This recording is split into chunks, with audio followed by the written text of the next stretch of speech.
नमस्कार दोस्तों, एक बार फिर से मेरे यूट्यूब चैनल में आपका स्वागत है। आज हम बात करने वाले हैं रीट 2024 में आवेदन किस प्रकार किया जाता है ऑनलाइन। उसके लिए सर्वप्रथम तो अगर आपके ई-मित्र पे कोई भी स्टूडेंट रीट 2024 का फॉर्म भरवाने के लिए आ जाए तो रीट 2024 का फॉर्म आप स्टेप बाय स्टेप किस प्रकार से भर सकते हैं, कौन कौन से डॉक्यूमेंट अपलोड करने हैं, खास करके फोटो व साइन किस प्रकार के होने चाहिए और डॉक्यूमेंट जो अपलोड करने हैं उसकी जानकारी प्लस फॉर्म भरना प्लस चालान जनरेट करना और चालान का पेमेंट करना, लेवल यहाँ पे सिलेक्ट करना। तो इस प्रकार की कंप्लीट जानकारी से ये कंप्लीट वीडियो है, तो आपको वीडियो पूरा देखना है, समझना है और उसके बाद जो भी स्टूडेंट आपके ई-मित्र पे आते हैं उनका आवेदन करके आप दे सकते हैं। तो आइए दोस्तों स्टार्ट करते हैं वीडियो। इसी वीडियो के नीचे लिंक मिलेगा, वहां पे क्लिक करके राष्ट्रीय अध्यापक पात्रता परीक्षा रीट 2024 के पोर्टल पे आ जाएंगे। सबसे पहले यहाँ पे आने के बाद ये विज्ञप्ति है, इसे पढ़ लेना है। तो जब भी आपके मित्र पे कोई कस्टमर आए तो उनको विज्ञप्ति जरूर पढ़वा लेनी है। इंट्रोडक्शन वगैरह जो भी दिए गए हैं अच्छे से पढ़ाने के बाद यहाँ पे लेवल वगैरह अच्छी तरीके से जानकारी प्राप्त करने के बाद सबसे पहले आपको जनरेट चालान पे क्लिक करके चालान जनरेट करना होगा और उसका भुगतान करना होगा। उसके बाद ही आप ऑनलाइन आवेदन कर सकते हैं। तो यहाँ से चालान जनरेट किया जाएगा। चालान जनरेट होने का उसकी रिप्रिंट निकालने के लिए ये ऑप्शन है, फॉरगेट के लिए ये वाला है और पेमेंट स्टेटस देखने के लिए ये वाला है। उसके बाद फॉर्म भरने के लिए जो यहाँ पे जो ऑप्शन है वो भी दिया गया है। तो ये वाला फॉर्म भरने के लिए, फॉर्म भरने के बाद उसकी प्रिंट आउट निकालने के लिए ये वाला ऑप्शन है। तो चालान जनरेट करने के लिए जस्ट आप यहाँ पे क्लिक करेंगे। अब सबसे जरूरी यहाँ पे लेवल सेलेक्ट करना है, लेवल 1, 2 या फिर बोथ लेवल में आवेदन करना चाहते हैं। तो जो भी आवेदक आपके पास आया है वो कौन से लेवल के अंदर एलिजिबल है, तो यहाँ पे जो विज्ञप्ति दी गई है उसको पढ़ना है, जो गाइडलाइन दी गई है उसके अंदर सभी जानकारी मिल जाएगी।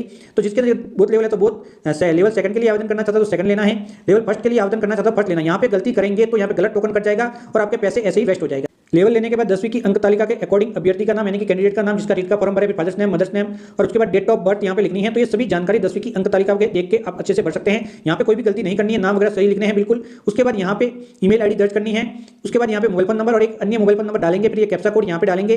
फीस कितनी है लेवल के अकॉर्डिंग आपकी आ जाएगी। फिर अगर आप ऑनलाइन पेमेंट करना चाहते हैं तो ये वाला ऑप्शन लेना है, फिर ऑफलाइन करना चाहता है ई-मित्र से पेमेंट करना चाहते हैं तो ये वाला ऑप्शन आपको लेना है। ऑनलाइन के अंदर डायरेक्टली आपको आईसीसी वाला ऑप्शन मिलेगा जो सामान्यतः हम यूज करते हैं और ऑनलाइन पेमेंट भी बड़े ही आसानी से कर सकते हैं। लेकिन इसके अलावा एक ऑप्शन और दिया गया है जो सबसे आसान है, ऑफलाइन वाला, जिसके अंदर आप ई-मित्र वाला ये वाला ऑप्शन लेंगे और यहाँ पे सबमिट पे क्लिक करके चालान जनरेट करके आप फॉर्म भर सकते हैं। तो यहाँ पे जैसे ही क्लिक करेंगे तो यहाँ पे जब भी आप चालान जनरेट करके फॉर्म भरेंगे तो आपके यहाँ पे जो समस्या है वो थोड़ी कम हो जाएगी। टोकन का यहाँ पे जो भी समस्या आती है उसके अंदर कम। तो सबमिट पे क्लिक करते हैं, इस प्रकार से आपका टोकन दिखाई देगा। तो इसकी जस्ट सबसे पहले आपको प्रिंट आउट निकाल लेनी है।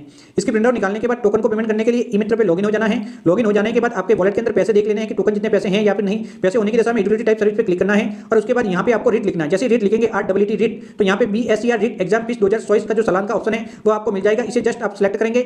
उसके बाद यहाँ पे चालान नंबर एंटर करेंगे, जो आपका चालान आपने जनरेट किया उसके सबसे ऊपर आपको चालान नंबर मिलेंगे, उसे यहाँ पे आपको दर्ज कर लेना है, बिल्कुल सही दर्ज करने हैं। चालान नंबर जनरेट करने के बाद कौन सा लेवल है वो लेवल आपको यहाँ पे सेलेक्ट कर लेना है, 1, 2 या फिर बोथ लेवल के लिए अप्लाई कर रहे हैं। उसके बाद गेट बिल डिटेल पे क्लिक करना है, कंप्लीट डिटेल आ जाएगी। इस चालान की जांच कर लेनी है, यहाँ पे नाम आ जाएगा, date of birth, father's name और मदर्स नेम वगैरह सब कुछ आ जाएगा, बिल्कुल जांच कर लेनी है। वैलिडिटी की भी जांच कर लेनी है। उसके बाद ऐड बिल फॉर पेमेंट पे क्लिक करना है, बिल ऐड हो जाएगा। ऐड होने के बाद इस प्रकार से दिखाई देगा, तो बिल पे क्लिक करेंगे। उसके बाद स्टूडेंट के मोबाइल फोन नंबर यहाँ पे दर्ज करने हैं। यहाँ पे स्टूडेंट के मोबाइल फोन नंबर दर्ज करने के बाद जस्ट कंटिन्यू वाले बटन पे आपको क्लिक करना है। आप अगले वाले भाग के अंदर पहुंच जाएंगे जहां पे आप जस्ट पे बाय वॉलेट पे क्लिक करेंगे, पेमेंट सक्सेसफुली यहां पे कट जाएगा और टोकन जनरेट हो जाएगा। तो यहां पे आपको यहां पे प्रिंट लेजर प्रिंट पे क्लिक करके इसकी प्रिंट आउट निकाल लेनी है और इस प्रकार से यहां पे पेमेंट कंप्लीट हो चुका है, चालान का भुगतान हो चुका है रीट एग्जाम के लिए। तो इसकी प्रिंट आउट आपको निकाल लेनी है। ये प्रिंट आउट निकालने के बाद आपको फॉर्म भरने के लिए वापस मेन पेज पे आना है और यहां पे फिल एप्लीकेशन फॉर्म वाले ऑप्शन पे जस्ट आपको क्लिक करना है। उसके बाद कौन से लेवल के लिए अप्लाई कर रहे हैं वो लेवल लेना है। फिर चालान नंबर जो अभी आपने जनरेट किया था वो चालान नंबर यहां पे दर्ज करेंगे। चालान नंबर यहां पे दर्ज करने के बाद आपको यहां पे मदर्स नेम लिखना है स्टूडेंट का। तो यहां पे स्टूडेंट का मदर्स नेम यहां पे लिखा जाएगा। मदर्स नेम लिखने के बाद डेट ऑफ बर्थ यानी कि जन्म दिनांक यहाँ पे दर्ज करनी है। तो सबसे पहले दिन लेना है, फिर महीना और फिर ईयर यहाँ पे सिलेक्ट करना है।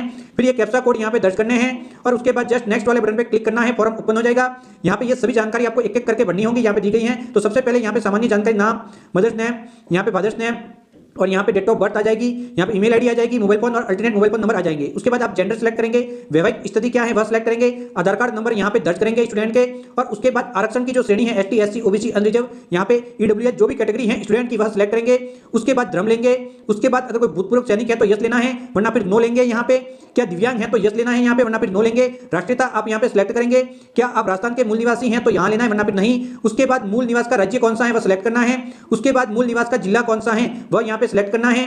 जिला सिलेक्ट करने के बाद यहाँ पे शरीर पे कोई ऐसा निशान जो क्लियर दिखाई दे तो पहचान चिन्ह यहाँ पे दर्ज कर लेना है, जो चेहरे पे हाथ पे कहीं पर भी हो सकता है, जो क्लियर दिखाई दे रहा है उसे दर्ज करने के बाद यहाँ पे स्टूडेंट की SSO ID दर्ज करनी है। SSO ID बनी हुई नहीं है तो इस वीडियो के नीचे लिंक मिल जाएगा, आप SSO ID बनाना सीख सकते हैं। उसके बाद जस्ट नेक्स्ट पे क्लिक करेंगे। यहाँ पे आपको एड्रेस लाइन के अंदर गली, मोहल्ला और विलेज आप यहाँ पे लिख सकते हैं। तो यहाँ पे आप लिख लेंगे जो भी डॉक्यूमेंट के ऊपर दर्ज है वही लिखना है। फिर एड्रेस लाइन 2 के अंदर आप यहाँ पे एड्रेस लिखेंगे, यहाँ पे विलेज लिख सकते हैं, सिटी लिख सकते हैं। फिर आप डाकघर का पता यानी कि डाकघर कौन सा है वो डाकघर लिखेंगे।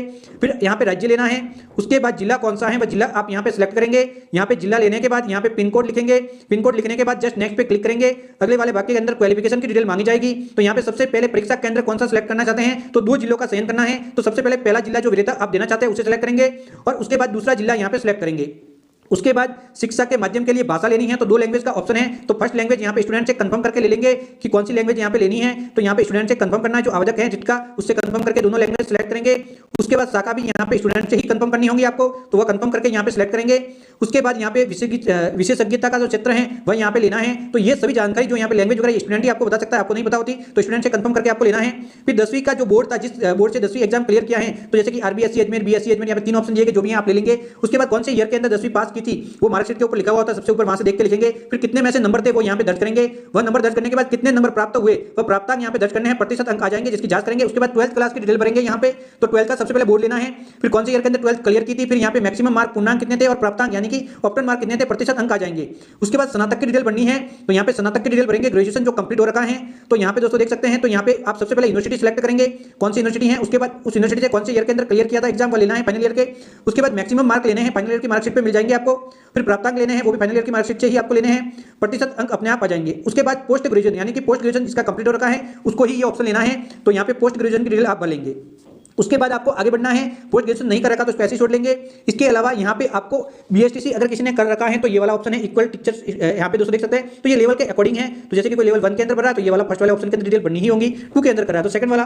तो इस प्रकार से आपको ध्यान रखना है। तो यहाँ पे जैसे कि आप कोर्स देखेंगे तो स्टूडेंट से कंफर्म कर ले कौन सा कोर्स किया हुआ, वही जानकारी आपको बननी है। तो इसके अंदर जो बीएसटीसी वाला ऑप्शन है इसके अंदर डीएलएड है, बीएसटी है, डीएड है, बीएसटीसी है, बीईएल है, बीएसटीसी है और अदर वाला। तो ये अगर कोई सब्जेक्ट कर रखा है तो लेना है, वरना इसको ब्लैंक आप छोड़ लेंगे। तो यहाँ पे ले लेना है। उसके बाद बीएड और इक्वल है, तो इसके अंदर बीएड के अंदर बीएड, एमएड, बीए बीएड और बीएससी बीएड, ये 4 कोर्स हैं। तो इसमें से जो भी कोर्स कर रखा है वो सिलेक्ट कर लेना है। तो बीएड है तो बीएड ले लेंगे। तो मैं यहाँ पे सेकंड लेवल में अप्लाई कर रहा हूँ तो उसके बीएड के लिए योग्यता है तो मैं बीएड ले लेता हूँ। फिर यूनिवर्सिटी यहाँ पे सिलेक्ट करूंगा।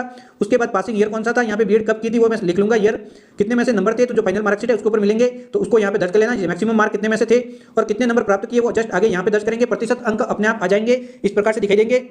उसके बाद पूरे फॉर्म की जांच कर देंगे जो डिटेल भरी है और उसके बाद जस्ट नेक्स्ट पे क्लिक करेंगे और नेक्स्ट वाले भाग के अंदर सबसे पहले यहाँ पे 20 से 50 केबी साइज के अंदर जेपीजी फॉर्मेट के अंदर पासपोर्ट साइज फोटो जो कि 3 महीनों से अधिक पुराना नहीं होना चाहिए वो इस प्रकार से अपलोड कर लेंगे। फिर 20 से 50 केबी ब्लैक पॉइंट से किए हुए सिग्नेचर यहाँ पे ध्यान रखना है, बॉल पेन ब्लैक यूज करना है और उसे जस्ट यहाँ पे आप अपलोड कर लेंगे।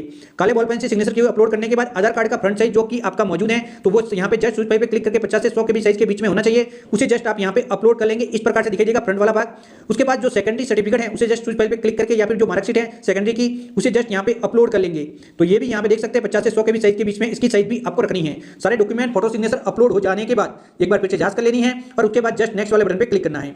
इस वाले भाग के अंदर जो भी घोषणाएं हैं उनको यहाँ पे टिक करना है, अलग अलग इनको पढ़ के समझ लेना है जिससे कि आपको इसके नियम की जानकारी प्राप्त हो सके, स्टूडेंट को भी बता देना है। उसके बाद ये सभी जो भी पॉइंट है यहाँ पे देख लेना है, फिर ये घोषणाएं कंप्लीट करनी है, अंत में जाना है। अंत में जाने के बाद यहाँ पे जस्ट क्लिक करके प्रीव्यू पे जस्ट क्लिक करना है। प्रीव्यू पे क्लिक करते ही फॉर्म का प्रीव्यू दिखाई देगा, तो इस प्रकार से एक मैसेज मिल जाएगा, जस्ट यस वाले बटन पे क्लिक करेंगे और इस प्रकार से फॉर्म का प्रीव्यू ओपन हो जाएगा जिसकी जांच कर लेंगे जो डिटेल भरी है वो बिल्कुल सही है या फिर नहीं, गलत है तो एडिट पे जाके एडिट कर सकते हैं, अंत में ऑप्शन मिल जाएगा।